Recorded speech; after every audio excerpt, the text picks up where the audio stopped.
ಸತತವಾಗಿ 58 ದಿವಸಗಳ ಕಾಲ ನಮ್ಮ ಪಕ್ಷವನ್ನು ಸಂಘಟನೆ ಮಾಡಬೇಕು ಅಂತೇಳಿ ಜನರೊಂದಿಗೆ ಜನತಾ ದಳ ಅಂತಕ್ಕಂಥ ವಿನೂತನವಾದ ಡಿಜಿಟಲ್ ಸದಸ್ಯರ ಅಭಿಯಾನವನ್ನು ಹಮ್ಮಿಕೊಂಡಿರ್ತಕ್ಕಂಥ ನಮ್ಮ ಪಕ್ಷದ ಭವಿಷ್ಯವೂ ಆಗಿರ್ತಕ್ಕಂಥ ಸನ್ಮಾನ್ಯ ನಿಖಿಲ್ ಕುಮಾರಸ್ವಾಮಿ ಅವರೇ, ಈ ಭಾಗದ ಲೋಕಸಭಾ ಸದಸ್ಯರು ಆತ್ಮೀಯರಾದಂಥ ಮಲ್ಲೇಶ್ ಬಾಬುರವರೇ, ಮಾಜಿ ವಿಧಾನ ಪರಿಷತ್ತಿನ ಸದಸ್ಯರು ಆತ್ಮೀಯರಾದಂಥ ತೂಪಲ್ಲಿ ಚೌಡಾರೆಡ್ಡಿ ಅವರೇ, ವಿಧಾನ ಪರಿಷತ್ತಿನ ಸದಸ್ಯರು ಬಂಧುಗಳು ಆದಂಥ ಜವರಾಯಿ ಗೌಡ್ರೆ, ಮುನೇಗೌಡ್ರೆ, ಶ್ರೀನಾಥ್ ಅಣ್ಣವರೇ, ಗೋವಿಂದರಾಜರವರೇ, ನಮ್ಮ ಪಕ್ಷದ ಮುಖಂಡರಾದಂಥ ತಿಪ್ಪೇಸ್ವಾಮಿಯವರೇ, ಸಹೋದರಿ ರಶ್ಮಿ ರಾಮೇಗೌಡ್ರೆ, ಈಗ ತಾನೇ ವೇದಿಕೆಗೆ ಆಗಮಿಸಿದಂಥ ಕರ್ನಾಟಕ ರಾಜ್ಯ ಜನತಾದಳದ SC ಘಟಕದ ಅಧ್ಯಕ್ಷರಾದಂಥ ಸ್ನೇಹಿತರಾದಂಥ ಅನ್ನದಾನಿಯವರೇ, ಮತ್ತೊಬ್ಬ ST ಘಟಕದ ರಾಜ್ಯ ಅಧ್ಯಕ್ಷರಾದಂಥ ವೆಂಕಟಪ್ಪ ನಾಯ್ಕರವರೇ, ರಾಮೂರವರೇ, ವೇದಿಕೆಯನ್ನು ನೀಡ್ತಕ್ಕಂಥ ಎಲ್ಲ ಗಣ್ಯರೇ, ಈ ವಿನೂತನ ಕಾರ್ಯಕ್ರಮಕ್ಕೆ ತಾವೆಲ್ಲ ಇವತ್ತು ಬಂದಿದ್ದೀರಿ. ನಿಖಿಲ್ ಕುಮಾರಸ್ವಾಮಿಯವರು ಮಾಡ್ತಾ ಇರ್ತಕ್ಕಂಥ ಈ ಕಾರ್ಯಕ್ರಮಕ್ಕೆ ತಾವೆಲ್ಲ ಭುಜಕ್ಕೆ ಭುಜವನ್ನು ಕೊಟ್ಟು ಈ ಪಕ್ಷವನ್ನು ಕಟ್ಟಬೇಕು ಅಂತಕ್ಕಂಥ ತೀರ್ಮಾನದಿಂದ ತಮ್ಮೆಲ್ಲ ಕೆಲಸವನ್ನು ತಾವೆಲ್ಲ ಇವತ್ತು ಬಿಟ್ಟು ಬಂದಿದ್ದೀರಿ. ಈ ರಾಜ್ಯದಲ್ಲಿ ಪ್ರಾದೇಶಿಕ ಪಕ್ಷ ಅಂತಕ್ಕಂಥದ್ದು ಯಾಕೆ ಇರಬೇಕು ಅಂತಕ್ಕಂಥದ್ದನ್ನ ಈಗ ಹಲವಾರು ಬಾರಿ ಒತ್ತಿ ಹೇಳಿದರೂ ಸಹ ಎಲ್ಲೋ ಒಂದು ಕಡೆ ಕೊನೆಯ ಹಂತದಲ್ಲಿ ನಮ್ಮ ಜನರು ಎಲ್ಲೋ ಒಂದು ಕಡೆ ಎಡುತ್ತಾ ಇದ್ದಾರೆ ಅಂತಕ್ಕಂಥದ್ದು ನೀವು ಅರ್ಥ ಮಾಡ್ಕೋಬೇಕಾಗ್ತದೆ. ನಿಮಗೆಲ್ಲ ಗೊತ್ತಿದೆ, ಕುಮಾರಸ್ವಾಮಿ ಅವರು ಮುಖ್ಯಮಂತ್ರಿ ಆಗಬೇಕು, ಆಗ ಈ ರಾಜ್ಯ ಉದ್ಧಾರ ಆಗ್ತದೆ, ರಾಮರಾಜ್ಯ ಆಗ್ತದೆ ಅಂತಕ್ಕಂಥದ್ದು ಹೇಳ್ತೀವಿ. ಅವರು ಮುಖ್ಯಮಂತ್ರಿ ಆಗಬೇಕಾದ್ರೆ ನಮ್ಮ ಪಕ್ಷ ಬಲವರ್ಧನೆ ಹೇಗಾಗಬೇಕು, ಈ ಹಳೆ ಮೈಸೂರು ಭಾಗದಲ್ಲಿ ಏನಿದೆ, ಕೋಲಾರ ಜಿಲ್ಲೆ ಇರ್ಬೋದು, ಮಂಡ್ಯ ಇರ್ಬೋದು, ಹಾಸನ ಇರ್ಬೋದು, ಬೆಂಗಳೂರು ಇರ್ಬೋದು, ತುಮಕೂರು ಇರ್ಬೋದು, ಮೈಸೂರು ಇರ್ಬೋದು, ಚಿಕ್ಕಬಳ್ಳಾಪುರ ಇರ್ಬೋದು, ಈ ಭಾಗದಲ್ಲಿ ನಾವು ಏನಾದರೂ ಮಾಡಿ ಈ ಬಾರಿ 50ರಿಂದ 60 ಸೀಟ್ನ ಗೆಲ್ಲಿಸ್ಕೊಳ್ಳೇಬೇಕು ಅಂತಕ್ಕಂಥ ತೀರ್ಮಾನದಲ್ಲಿ ಇವತ್ತು ನಿಖಿಲ್ ಕುಮಾರಸ್ವಾಮಿ ಈ ಅಭಿಯಾನವನ್ನು ಹಮ್ಮಿಕೊಂಡಿರ್ತಕ್ಕಂಥದ್ದು. ರಾಷ್ಟ್ರೀಯ ಅಧ್ಯಕ್ಷರು HD ದೇವೇಗೌಡರ ಆದೇಶದ ಮೇರೆಗೆ ಬಂದಿರತಕ್ಕಂಥದ್ದು.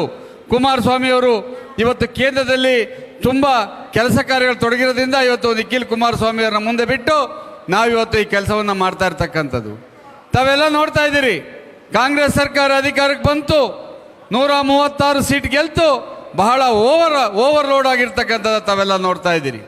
ಮಾತೆತ್ತಿದ್ರೆ ಒಂದು ಅಭಿವೃದ್ಧಿ ಕೆಲಸ ಇಲ್ಲ.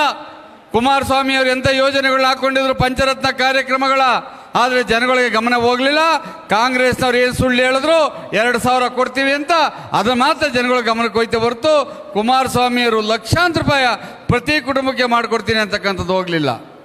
ಇವತ್ತು ಹೇಳ್ತಾರೆ ಕಾಂಗ್ರೆಸ್ನವರು, ಮಾತೆತ್ತಿದ್ರೆ ನಾವು 5 ಗ್ಯಾರಂಟಿ ಕೊಟ್ಟಿದ್ದೀವಿ ಅಂತಕ್ಕಂಥದ್ದು ಹೇಳಿ ನಮ್ಮ ಅಕ್ಕ ತಂಗಿಯರಿಗೆ ಮೋಸ ಮಾಡ್ತಕ್ಕಂಥ ಕೆಲಸ ಮಾಡ್ತಾ ಇದ್ದಾರೆ. 5 ಗ್ಯಾರಂಟಿಗಳು ಎಲ್ಲಿ ಕೊಟ್ಟಿದ್ದಾರೆ ಅಂತಕ್ಕಂಥದ್ದು ಅವ್ರು ಹೇಳ್ತಾ ಇಲ್ಲ. ಕೊಟ್ಟಿದ್ದೀವಿ ಅಷ್ಟೇ ಹೇಳ್ತಾ ಇರ್ತಕ್ಕಂಥದ್ದು. ಚನ್ನಪಟ್ಟಣ ಬೈ ಎಲೆಕ್ಷನ್ನಲ್ಲಿ ಕೊನೆ 2 ದಿವಸ ಇದ್ದಂಗೆ 4 ತಿಂಗಳು ದುಡ್ಡನ್ನ ರಾತ್ರೋರಾತ್ರಿ ಹಾಕಿ ಹೆಂಗಸರ ಓಟ್ ಅಂತ ಪಡ್ಕೊಂಡಂಥ ಆ ಸರ್ಕಾರ ಕಾಂಗ್ರೆಸ್ ಪಕ್ಷ. ಇದು ನೀವು ಅರ್ಥ ಮಾಡ್ಕೋಬೇಕಾಗ್ತದೆ. ಇವತ್ತು 5 ಗ್ಯಾರಂಟಿಗಳು ಎಲ್ಲಿ ಕೊಡ್ತಾ ಇದ್ದಾರೆ. ಇವತ್ತು ಅವರು ಸಿದ್ದರಾಮಯ್ಯವ್ರು ಹೇಳ್ಬಿಟ್ರು, ನಾನು ಅನ್ನನೇ ಉಂಡಿರಲಿಲ್ಲ, ನನಗೆ ಗೊತ್ತು ಕಷ್ಟ, ಜನ ಅನ್ನ ಉಣ್ಲಿ ಅಂತ 10 kg ಅಕ್ಕಿ ಕೊಡ್ತೀನಿ ಅಂತ ಹೇಳಿದ್ರಲ್ವಾ. ಮೋದಿಯವರು ಕರೋನಾ ಸ್ಟಾರ್ಟ್ ಆದ ತಕ್ಷಣ ಪ್ರತಿಯೊಬ್ಬರ BPL ಕಾರ್ಡ್ನವ್ರಿಗೆ 5 kg ಅಕ್ಕಿ, 2 kg ರಾಗಿ ಅಥವಾ ಗೋಧಿ ಅಥವಾ ಜೋಳನ ಕೊಡ್ತಾವ್ರೆ. ಇವ್ರು 10 kg ಕೊಟ್ಟಿದ್ರೆ ಇವತ್ತು ಎಷ್ಟು ಕೊಡಬೇಕಾಗಿತ್ತು? 15 kg ಕೊಡ್ತಾ ಇದ್ದಾರಾ? ಇವ್ರು ಕೊಡ್ತಾ ಇರ್ತಕ್ಕ ಮೋದಿಯವ್ರು ಕೊಡ್ತಾ ಇರ್ತಕ್ಕಂಥ 5 kg ಅಕ್ಕಿನ ಸೇರಿಸಿ 110 ರೂಪಾಯಿ ಕೊಟ್ಟು ನಾವು 10 kg ಕೊಡ್ತೀವಿ, ಫ್ರೀ ಕೊಡ್ತಾ ಇದ್ದೀವಿ ಅಂತಕ್ಕಂಥ ಮೋಸ ಅಲ್ವಾ ಇದು? ಈಗ ಯೋಚನೆ ಮಾಡಿ, 2021-22ರಲ್ಲಿ ಮಾಲೂರಿಂದ ಬೆಂಗಳೂರಿಗೆ ಬಸ್ ರೇಟ್ ಎಷ್ಟಪ್ಪ ಇತ್ತು? 35 ರೂಪಾಯಿ ಇತ್ತಾ? 30 ರೂಪಾಯಿ ಇತ್ತು. 35 ರೂಪಾಯಿ. ಆರಾಮಾಗಿ 70 ರೂಪಾಯಿ ಕೊಟ್ಟರೆ ಗಂಡ ಹೆಂಡ್ತಿರು ಇಬ್ಬರು ಬೆಂಗಳೂರಿಗೆ ಹೋಗಿ ಜೊತೆಲಿದ್ದು ಪಿಕ್ಚರ್ ನೋಡ್ಕೊಂಡು ಮಸಾಲೆ ದೋಸೆ ತಿನ್ಕೊಂಡು ಕೆಳಗೆ ಬರೋರು. ಇವತ್ತು ಹೆಂಡ್ತಿಗೆ ಫ್ರೀ, ಗಂಡನಿಗೆ 70 ರೂಪಾಯಿ. ಇದು ಇವ್ರು ಕೊಡ್ತಾ ಇರ್ತಕ್ಕಂಥದ್ದು. ಸಿದ್ದರಾಮಯ್ಯನವರು ಅವತ್ತು ಹೇಳಿದ್ರು, ಎಲ್ರಿಗೂ 100 ಯೂನಿಟ್ ಫ್ರೀ ಕರೆಂಟು ಅಂತ. ಎಲ್ಲಿ ಕೊಡ್ತಾ ಇದ್ದಾರೆ? ₹2.25 ಇತ್ತು ಒಂದು ಯೂನಿಟ್ಟು. ಇವತ್ತು ₹7.50 ಮಾಡಿರ್ತಕ್ಕಂಥ ನೀವು ನೋಡ್ತಾ ಇದ್ದೀರಿ. ಈ ಭಾಗದಲ್ಲಿ ಬೋರ್ವೆಲ್ಗಳು ಓಡ್ತಾವೆ. ಕುಮಾರಸ್ವಾಮಿ ಅವರು ಇದ್ದಂಥ ಕಾಲದಲ್ಲಿ ₹15,000 ಕಟ್ಟಿ ನಾನು ಬೋರ್ವೆಲ್ ಹೊಡೆದಿದ್ದೀನಿ ಅಂತ ಅರ್ಜಿ ಹಾಕಿದ್ರೆ ಅದು ಎಷ್ಟೇ ಲಕ್ಷ ಖರ್ಚಾದರೂ ಸಹ ಸರ್ಕಾರದ ಟ್ರಾನ್ಸ್ಫಾರ್ಮರ್ಗಳನ್ನ ಹಾಕ್ಸ್ಕೊಡ್ತಾ ಇದ್ದು.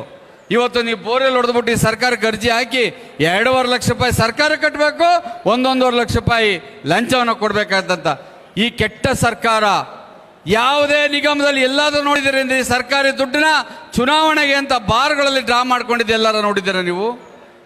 ವಾಲ್ಮೀಕಿ ನಿಗಮದ್ದು ಮೊನ್ನೆ ಹೈಕೋರ್ಟ್ ಹೇಳ್ತು, ರಾಜ್ಯ ಸರ್ಕಾರದ ತನಿಖೆಯಲ್ಲಿ ನನಗೆ ನಂಬಿಕೆ ಇಲ್ಲ, CBI ಮಾಡಲಿ ಅಂತಕ್ಕಂಥದ್ದು ಹೇಳ್ತು. ನೀವು ಇದನ್ನ ಅರ್ಥ ಮಾಡ್ಕೋಬೇಕಾಗ್ತದೆ. ನಿಖಿಲ್ ಕುಮಾರಸ್ವಾಮಿ ನೀವು ಬೇರೆ ಎಲ್ಲ, ಈ ಜಿಲ್ಲೆ ಮೊಮ್ಮಗ, ಅವ್ರ ತಾಯಿ ಯಾವ ಊರು ಅಂತ ಇಲ್ಲೇ ಗೊತ್ತಾಗ್ತದೆ, ಅವರೇ ಹೇಳ್ತಾರೆ ಈ ಜಿಲ್ಲೆ ಮೊಮ್ಮಗ. ನೀವು ಅರಸಿ ಅವ್ರನ್ನ ಬೆಳೆಸಿ ಈ ಪ್ರಾದೇಶಿಕ ಪಕ್ಷವನ್ನು ಕಟ್ತಕ್ಕಂಥ ಕೆಲಸವನ್ನ ನಾವೆಲ್ಲ ಮಾಡ್ತೀವಿ. ಇವತ್ತು ಕೋಲಾರ ಜಿಲ್ಲೆಯಲ್ಲಿ ನೀವೆಲ್ಲ ಮನಸ್ಸು ಮಾಡಿದ್ರೆ ಇರ್ತಕ್ಕಂಥ 8 ಕ್ಷೇತ್ರ ಇರ್ಬೋದು, 8ಕ್ಕೆ 8 ಗೆಲ್ತಕ್ಕಂಥ ಅವಕಾಶ ಇರ್ತದೆ. ನಾವು ಮಂಡ್ಯದವ್ರು ಹೇಳ್ತೀವಿ, ಮುಂದಿನ ಬಾರಿ ತಲೆ ಬಿದ್ದೋದ್ರೆ 7ಕ್ಕೆ 7 ಜನತಾದಳ ವಾಪಸ್ ಬರ್ತದೆ ಅಂತಕ್ಕಂಥದ್ದನ್ನ ಇವತ್ತು ಘಂಟಾಘೋಷವಾಗಿ ಹೇಳ್ತಾ ಇದ್ದೀವಿ. ಅದೇ ನಾವೇನು ಯಾರೋ 2,000, 3,000, 5,000 ಗೆಲ್ತಕ್ಕಂಥವ್ರಲ್ಲ. ನೀವು ರಿಸಲ್ಟ್ ಬಂದ ಮೇಲೆ ಹೇಳಿ ನಾವು ಎಷ್ಟೆಷ್ಟರಲ್ಲಿ ಗೆಲ್ತೀವಿ ಅಂತಕ್ಕಂಥದ್ದು. ಈ ದುರಾಡಳಿತವನ್ನ ಎಷ್ಟು ದಿವಸ ಜನಗಳು ಸಹಿಸ್ಕೊಳ್ತಾರೆ ಅಂತಕ್ಕಂಥದ್ದನ್ನ ನಾವು ಅರ್ಥ ಮಾಡ್ಕೋಬೇಕಾಗ್ತದೆ. ನಿಮ್ಮಲ್ಲಿ ಕೈ ಮುಗಿದು ಕೇಳ್ಕೊಳ್ತೀನಿ, ಈ ಕ್ಷೇತ್ರದಲ್ಲಿ ಮುಂದಿನ 2028ಕ್ಕೆ ತಾವೆಲ್ಲರೂ ಸಹ ಒಗ್ಗಟ್ಟಾಗಿ ನಿಂತು ನಮ್ಮ ಪಕ್ಷದ ಬಾವುಟವನ್ನು ಆರಿಸ್ತಕ್ಕಂಥ ಕೆಲಸವನ್ನ ಮಾಡಬೇಕು ಅಂತಕ್ಕಂಥ ಮಾತನ್ನ ಈ ಸಂದರ್ಭದಲ್ಲಿ ಕೇಳ್ತಾ ತಮಗೆಲ್ಲ ವಂದಿಸಿ, ಈಗ ತಾನೇ ನಮ್ಮ ಅಧ್ಯಕ್ಷ ಹೆಸರು ಮರ್ತುಬಿಟ್ಟೆ, ನಾರಾಯಣ ಸ್ವಾಮಿ ಹಳೆ ಸ್ನೇಹಿತರು, ಅವರು ಸಹ ಇದ್ದಾರೆ. ಯಾರ್ದಾರು ಹೆಸರು ಮರ್ತಿದ್ರೆ ದಯಮಾಡಿ ಅನ್ಯತಾ ಭಾವಿಸಬಾರ್ದು ಅಂತ ಕೇಳಿ ನಾನು ಮಾತು ಮುಗಿಸ್ತೇನೆ. ಜೈ ಹಿಂದ್, ಜೈ JDS.